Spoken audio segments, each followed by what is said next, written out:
बिस्मिल्लाहिर्रहमानिर्रहीम अस्सलाम वालेकुम दोस्तों, नैन मेरे व्लॉग में आप सबका वेलकम हो गया। और आज की जो हमारी रेसिपी है वो है तवा फ़िश फ्राई। आज आपको बिल्कुल बाज़ार में जिस तरह की तवा फ़िश फ्राई मिलती है, क्रिस्पी लज़ीज़ मज़ेदार तवा फ़िश फ्राई बनाने का तरीका सिखाऊंगा।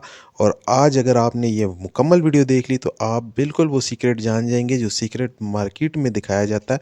तो ना सिर्फ आपको फ़िश फ्राई करने का तरीका सिखाऊंगा, बल्कि आप लोगों को मिसाला बनाने का तरीका भी सिखाऊंगा कि इसका मिसाला किस तरीके से बनता है। अक्सर आप तैयार मिसाला लाते हैं, लेकिन आपको ये नहीं पता होता कि मिसाला बनाना किस तरीके से। तो इस तरह की आपको क्रिस्पी बिल्कुल कांटे अलहदा हुए हुए होंगे और बिल्कुल क्रिस्पी किस्म की फ़िश बनाने का तरीका सिखाऊंगा। तो बाकायदा रेसिपी का आगाज़ करते हैं। शुरू करने से पहले आप सबसे हमेशा की तरह कहूँगा, अगर चैनल सब्सक्राइब नहीं किया तो पहले जाके सब्सक्राइब करें, ताकि मेरी हर आने वाली ऐसी रेसिपी आपको आसानी मिलती रहे। तो हमने तकरीबन दोस्तों 2.5 किलो फ़िश लाई है और बड़े बड़े हमने इसके पीस किए हैं, क्योंकि हमने तवा फ़िश फ्राई बनानी है। तो मैंने इसके ऊपर बड़े बड़े कट्स लगा दिए हैं। आपने भी इसी तरीके के कट्स लगाने, एक साइड पे आपने कट्स लगाने हैं, दोनों साइडों पे लगाने की ज़रूरत नहीं है। हमने ये बड़ी फ़िश के सिर्फ दो दो पीस ही करवाए हैं। तो ये देखें आपके सामने, मैं फ़ौरन से इसको जो है कि कट्स लगा रहा हूँ। आप लोगों ने भी इसी तरीके से कट्स लगाने हैं। अगर चाहें तो आप फ़िश वाले को भी कह सकते हैं, वो आपको कट्स लगा देगा, लेकिन आप खुद लगा लें तो ज़्यादा बेहतर होगा। इसी तरह का आपने कट्स लगाने हैं बड़े बड़े। उसके बाद आपने इसको अच्छे तरीके से सीधा रख लेना है, धोकर आपने रखनी है। देखिए मैंने धुलवा के रखी है, धोने का भी अब तरीका आपको नहीं बता सकता, वरना वीडियो बहुत लंबी हो जाएगी। तो सबसे पहले जो चीज़ हम इस्तेमाल करेंगे, हमने तकरीबन 1 गड्डी लहसुन की लिए और उसके अंदर हमने जो अंगूर का सिरका है वो शामिल किया। तो इसको अब हम लहसुन को हम अच्छे तरीके से इसके ऊपर लगाएंगे। अदरक आप शामिल करना चाहें तो आपकी मर्ज़ी। मैं अदरक जो है ना फ़िश के ऊपर नहीं लगाता, अगर आपने लगाना है तो आपकी मर्ज़ी है। मैं सबसे पहले लहसुन और इसके जो साथ सिरका है वो इसको अच्छे तरीके से मैं लगाऊंगा। और ये आपने याद रखना है कि ऊपर ऊपर आपने सही तरीके से इसको मलना है। मलने के बाद हर एक पीस को एक दूसरे पीस के ऊपर रख देना है, ताकि इसके ऊपर जो लहसुन की खुशबू है वो इस हद तक लग जाए, ताकि ये जो फ़िश के अंदर जो स्मेल आती है वो मुकम्मल तरीके से ख़त्म हो जाए। तो इस तरीके से आपने लगा देनी है। सिर्फ लहसुन और सिरका इसलिए लगा रहा हूँ ताकि इसकी स्मेल ख़त्म हो जाए। धोते वक्त मैंने इसको अच्छे तरीके से धो लिया था। तो धोने के बाद जो है कि काफ़ी वाइट हो गई थी, क्योंकि ये डैम्प वाली मछली थी। तो इस वजह से मैंने इसको ज़रा ज़्यादा धोया। अब मिसालों की बारी आ जाए तो सबसे पहले आपने सूखा धनिया बिल्कुल 1 टेबल स्पून ले लेनी है। उसके बाद धड़ला मिर्चें आपने ले लेनी है। मैंने अजवाइन 1 चम्मच कुछ अच्छे तरीके से पीस लिया है। साथ में मैंने जो ज़ीरे को पीसा है, नमक, हल्दी और थोड़ा सा कलर, और साथ में मैंने तिक्का मसाला इसके अंदर शामिल किया। ये सारे मैंने मिसाले आपको दिखाने के लिए अलग किए थे। इसी तरीके से आपने 1 टेबल स्पून तकरीबन हर चीज़ का शामिल कर लेना है। तो इस मिसाले को अच्छे तरीके से मैं मिला लेता हूँ एक प्लेट के अंदर। आपने भी इसी तरीके से इसको मिलाना है। ये फ़िश मसाला आपका तैयार हो जाएगा। अगर आप चाहें, ऑप्शनल है, अगर आप तिक्का मसाला डालना चाहते हैं आपकी मर्ज़ी, वरना आपकी मर्ज़ी आप ना भी डालें। मैंने इसलिए यूज़ किया ताकि इसकी जो जायका है उसके अंदर इसके क्रिस्प ज़रा ज़्यादा आ जाए।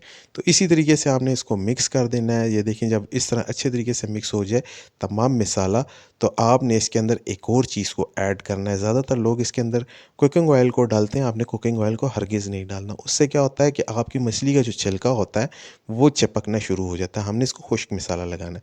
तो मैंने उसके बाद तकरीबन इसके अंदर जो है 50 ग्राम बेसन शामिल कर दिया। आपने इसी तरीके से बेसन को शामिल करना है। ये आपने याद रखना है कि 2.5 किलो फ़िश के अंदर जो है इतना मसाला डलेगा। अगर 5 किलो है तो इसका डबल मिकदार में डलेगा। और अगर आपने इससे कम मिकदार में रखी है तो फिर इसका हाफ़ आप कर लें, जो मैंने आपको तरीक़ाकार बताया है इसी हिसाब से। अब आप इसको अच्छे तरीके से मिक्स कर लें। जब ये मसाला और बेसन अच्छे तरीके से मिक्स हो जाएगा तो इसको हम मछली के ऊपर लगाएंगे। बहुत ही प्यारे अंदाज से, बहुत ही शॉर्ट अंदाज से आपने इस तरीके से ऊपर स्प्रिंकल करना है, और साथ साथ मछली को जो है आपने मसाला लगाते रहना है। सारा मसाला एक दफ़ा में नहीं डालना, वरना आपका सारा मसाला एक या दो जो बोटियाँ होंगी मछली के, आपके कट्स पड़े होंगे, उसमें ही लगेगा। तो थोड़ा थोड़ा करके मसलते मसलते आपने लगाना है। हाथों से आपने अच्छे तरीके से मल लेना है। ज़रूरी नहीं है कि आप जो है कि ग्लव्स ही पहने। ग्लव्स पहने बगैर आप जब कुकिंग करते हैं तो उसका अपना ही मज़ा आता है। अगर आपके हाथ पे कोई कट लगा हुआ है तो फिर आप जो है ग्लव्स वगैरह का भी इस्तेमाल कर सकते हैं। चूँकि इसके अंदर कांटे होते हैं तो वो कांटे आपके ग्लव्स को अक्सर फाड़ देते हैं। तो इस तरीके से आपने इसको मल मल के लगाना है, ताकि अच्छे तरीके से कट्स के अंदर भी मसाला शामिल हो जाए, और उसके अलावा जहाँ भी आप लगाना चाहते हैं वहाँ पे भी लगना शुरू हो जाए। मैं एक ही हाथ से मसाला लगा रहा हूँ, आप चाहें तो दोनों हाथों से भी लगा सकते हैं। ये आपने खुले बर्तन में मसाले को लगाना है। इस तरीके से मैं लगा रहा हूँ। फिर जो बचा हुआ मसाला है उसको आपने इसी तरीके से डालते रहना है और तमाम जितने भी आपके पास पीसेस होंगे उन तमाम पीसेस के ऊपर लगा के एक दूसरे के ऊपर रख देना है। क्योंकि मछली को जो है ज़्यादातर फ्रीज़ किया होता है, स्टोर किया होता है, तो इसको ऊपर नीचे रखने से ये है कि ये जब पानी छोड़ती है तो अच्छे तरीके से इसका मसाला लग जाता है। इसके अंदर जब ये अगर आपको खुश्क लगे तो आपने गुनगुना पानी में थोड़ा सा सिरका शामिल करके इस तरीके से इस मसाले को जो है आपने लगा देना है। नीम गर्म पानी आप ले लें तो ज़्यादा बेहतर रहेगा, लेकिन थोड़ा थोड़ा आपने लगाना है। तो अब ये देखें फ़िश को बहुत ही अच्छे अंदाज में मसाला लग गया, बिल्कुल बाज़ारी स्टाइल का मसाला लग चुका है। और ये मसाला बनाने का तरीका है और इसको इसी तरीके से आप लगा के कुछ देर के लिए रख देंगे। कम से कम आपने 1 घंटा इसको देना है। तो ये देखें 1 घंटे के बाद इसकी शक्ल कुछ ऐसी हो जाएगी। चूँकि अगर आपने सारी फ़िश पकानी है तो ठीक है, वरना अगर आपने इसको फ्रीज़ करना है तो आपने एक और तरीका करना है कि आपने एक अदद बर्तन ले लेना है। तो किसी भी आपने बंद बर्तन में फ़िश को नहीं फ्रीज़ करना। आपने इस तरीके से तिक्कों को रखना है, ये जो पीसेज़ हैं उनको इस तरीके से रखना है, एक दूसरे के ऊपर रखना है ताकि एक दूसरे के साथ अच्छे तरीके से लग जाएँ। शॉपिंग बैग में आपने बिल्कुल बंद नहीं करना, वरना शॉपिंग बैग इसके साथ चिपक जाएगा। जब आप खींचेंगे तो साथ चमड़ा भी उतरेगा और आपकी फ़िश भी ख़राब होगी। तो इस तरीके से आपने ऊपर नीचे इन तमाम बोटियों को रखना है फ़िश की, और जो मसाला लगी हुई होंगी इस तरीके से आपने उल्टा पलटा के रखना है ताकि एक दूसरे के अंदर अच्छे तरीके से जज़्ब हो जाए और मैरिनेशन इसकी अच्छी हो जाए। तो फिर उसके बाद आपने फ्रीज़र का ढक्कन खोल देना है और नीचे वाले खाने में जहाँ पे बर्फ़ बनती है वहाँ पे आपने इसको फ्रोज़न कर देना है इसी तरीके से। अब हम फ्रीज़र बंद कर देंगे और बाकी हमने 4 पीसेज़ निकाले थे, 1 घंटे के बाद आपने इसको इस तरीके से फ्राई करना है। अच्छा, अब कुछ लोगों की शिकायत यहाँ पर आती हैं कि उमर भाई ये हमारी जो मछली होती है वो चिपक जाती है। तो बिल्कुल भी नहीं चिपकेगी। आपने कुकिंग ऑयल या घी का इस तरह का इस्तेमाल करना है कि वो गर्म हो। बिल्कुल ठंडे घी में आपने नहीं डालना, ये आपने याद रखना होता है। मैं हमेशा से आपको कह रहा हूँ, जब भी आप कोई चीज़ फ्राई करते हैं तो आपने मीडियम फ्लेम पे फ्राई करनी होती है ताकि आपकी जो फ़िश है, चिकन है, जो भी है वो अंदर से अच्छे तरीके से पके। तो अक्सर आप लोगों की आँच तेज़ होती है, फ्लेम तेज़ होता है, जिसकी वजह से क्या होता है कि अंदर से कच्ची होती है, पानी छोड़ना शुरू हो जाती है और आप लोगों की फ़िश जो है, ये जो भी चीज़ होती है वो सही तरीके से नहीं पकती। इसको थोड़ी देर हम छोड़ देते हैं ताकि ये अच्छे तरीके से सेट हो जाए। तो ये देखें अब ये चिपक नहीं रही है और ये बहुत ही अच्छे अंदाज से पक रही है। इसी तरीके से आपने इसको फ्राई करना है और 2 दफ़ा आपने इसको फ्राई करना है। एक साइड से 2 दफ़ा फ्राई करना है और दूसरी साइड से उल्टा-पलटा के इसी तरीके से आपने फ्राई करना है।